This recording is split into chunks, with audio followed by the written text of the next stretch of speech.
Guys നമുക്കൊരു iPhone വാങ്ങാൻ പോയാലോ എന്നാ ബാ.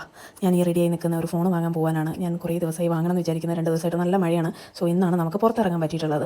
അപ്പോൾ ഒരു 12:30 ആകുമ്പോഴാണ് വീട്ടിൽ നിന്ന് ഇറങ്ങിയിട്ടുള്ളത്. അറിയാലോ എത്ര നേരത്തെ പോകണമെന്ന് വിചാരിച്ച് കഴിഞ്ഞാലും എത്ര ലേറ്റ് ആയിട്ട് നമ്മൾ ഇറങ്ങാറുള്ളൂ. നമ്മൾ മൈജി നിന്നാണ് ഫോൺ എടുക്കുന്നത്. ഞാൻ ആപ്പിൾ സ്റ്റോറിൽ നിന്ന് എന്താ എടുക്കാത്തതെന്ന് വിചാരിച്ച് കഴിഞ്ഞാൽ മൈജി നമുക്ക് ഒരുപാട് ട്രസ്റ്റഡ് ആയിട്ടുള്ള ഒരു ഷോപ്പാണ്. നമ്മൾ കുറേ കാര്യങ്ങളൊക്കെ ഇവിടുന്ന് വാങ്ങിയിട്ടുണ്ട് വീട്ടിലേക്ക്. അപ്പം അതുകൊണ്ടാണ് നമ്മൾ ഒരുപാട് പേരെ വിളിച്ച് വെച്ചപ്പോൾ ഒക്കെ റേറ്റിന് വലിയ വ്യത്യാസമൊന്നുമില്ല. ആപ്പിൾ സ്റ്റോറിൽ നിന്ന് എടുക്കുകയാണെങ്കിലും മൈജിയിൽ നിന്ന് എടുക്കുകയാണെങ്കിലും ഒക്കെ പ്രൊഡക്റ്റിന് ഒരേ റേറ്റാണ്. പിന്നെ നമുക്ക് ട്രസ്റ്റഡ് ആയിട്ടുള്ള ഒരു സ്ഥലത്ത് നിന്ന് എടുക്കുന്നതല്ലേ നല്ലത്. അപ്പോൾ അതുകൊണ്ടാണ് നമ്മൾ ഇവിടെ നടത്തത്. ഫോൺ എനിക്കാണ് വാങ്ങുന്നതെങ്കിലും എൻ്റെ കാര്യങ്ങൾ മൊത്തം ഡീൽ ചെയ്യുന്നത് നിഖിലേട്ടനാണ്.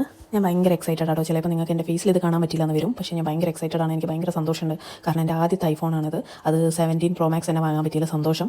അപ്പോൾ ഞാൻ ഇതുവരെ യൂസ് ചെയ്തത് സാംസങ്ങും എൻ്റെ ഫസ്റ്റ് ഫോൺ വിവോ ഒക്കെ ആയിരുന്നു. അപ്പോൾ എൻ്റെ ഫസ്റ്റ് ഐഫോൺ യൂസ് ചെയ്യാൻ പോകുന്നതിൽ ഞാൻ ഭയങ്കര എക്സൈറ്റഡ് ആണ്. നിഖിലേട്ടൻ കൂടെ ഉണ്ട്. പിന്നെ ഒന്നിൻ്റെ ടെൻഷൻ ഇല്ല. മൂപ്പർ എല്ലാ കാര്യങ്ങളും ഹാൻഡിൽ ചെയ്തോളൂ. എനിക്ക് അവിടെ ഇങ്ങനെ നിന്ന് കൊടുത്താൽ മാത്രം മതി. ഇപ്പോഴും അതിനെയാണ് സംഭവിച്ചത്. പിന്നെ നമ്മൾ അതിന് ശേഷം ഫുഡ് കഴിക്കാൻ കയറി ടോപ്പ് ഫോമിലാണ് ഫുഡ് കഴിക്കാൻ കയറിയത്.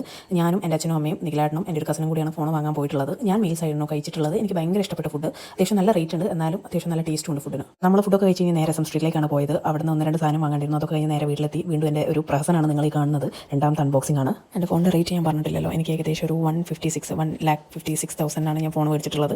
149 ആണ്. Extra pouch, charger, warranty, screen card ഇതൊക്കെ വന്നപ്പോഴേക്ക് എക്സ്ട്രാ എമൗണ്ട് ആയിട്ടുണ്ട്. എനിക്ക് തോന്നുന്നത് ഐഫോണിന് ഇവർ ഒരു ഓഫേഴ്സും തരുന്നില്ല. അതുകൊണ്ട് തന്നെ എനിക്ക് ഒരു ഓഫേഴ്സും കിട്ടിയിട്ടില്ല. അപ്പോൾ ഇത്രയേ ഉള്ളൂ. അടുത്ത വീഡിയോ കാണാം. Bye bye.